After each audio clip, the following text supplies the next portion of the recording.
Bonjour à tous, aujourd'hui nous allons explorer un sujet souvent méconnu mais pourtant essentiel pour la santé du Malinois. Les escaliers, bien que ce simple élément du quotidien, paraissent anodins. Il peut avoir des conséquences importantes sur le développement, la santé articulaire et le comportement de cette race particulièrement dynamique. Le Malinois est un chien connu pour sa vitalité, sa vivacité et son besoin constant de mouvement, ce qui peut naturellement l'amener à emprunter les escaliers avec fréquence, surtout dans les environnements urbains ou les habitations à étages. Mais ce que beaucoup ignorent, c'est que l'utilisation non encadrée des escaliers dès le plus jeune âge peut entraîner des problèmes musculo-squelettiques importants, notamment au niveau des hanches, des genoux et du dos chez les chiots.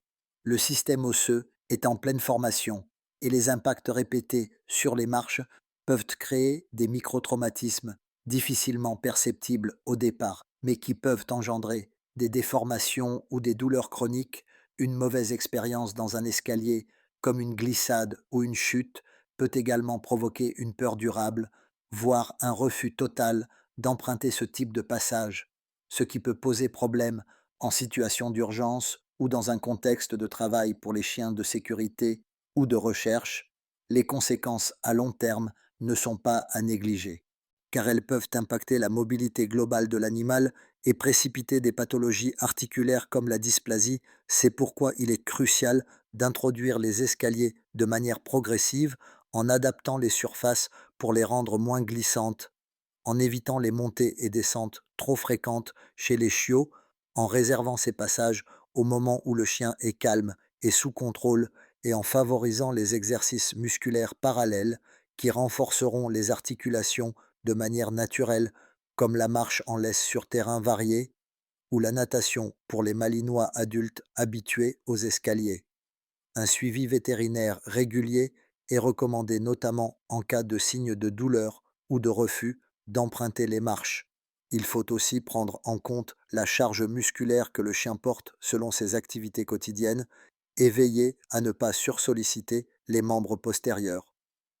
Le surpoids est un facteur aggravant trop souvent oublié, car il accentue la pression exercée sur les articulations lors de chaque montée d'escalier. Certains propriétaires choisissent de porter leur malinois jeunes jusqu'à un certain âge ou d'installer des rampes dans leur maison afin de limiter l'impact articulaire, une solution certes contraignante, mais qui peut prévenir de nombreux problèmes futurs pour ceux qui vivent en appartement ou dans des logements à étages. Il est possible de transformer l'escalier en outil d'entraînement doux en l'associant à des exercices de concentration et de maîtrise, comme le fait de monter ou descendre sur commande ou de marquer une pause à chaque marche, tout en surveillant attentivement les réactions du chien à l'effort pour identifier rapidement une démarche inhabituelle ou une position anormale. L'important est de toujours considérer l'escalier comme un élément de l'environnement qui peut avoir un rôle pédagogique ou au contraire devenir une source de blessures si mal utilisée chez le malinois. Cela revêt une importance particulière car cette race ne montre pas toujours les signes de douleur de façon explicite.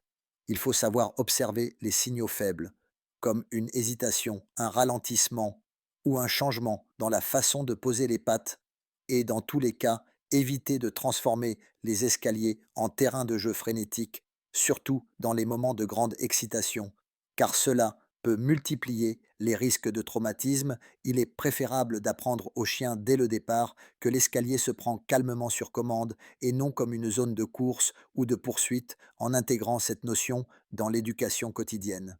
On crée un cadre sécurisé et prévisible pour le chien qui renforce sa confiance et sa maîtrise de soi, tout en préservant sa santé articulaire sur le long terme. Les conseils donnés dans cette vidéo ne doivent pas être interprétés comme des instructions rigides ou des recommandations absolues. Chaque chien est unique et il est important de consulter un professionnel qualifié en cas de doute sur un comportement particulier. N'oubliez pas, rester connecté pour plus de vidéos. À bientôt.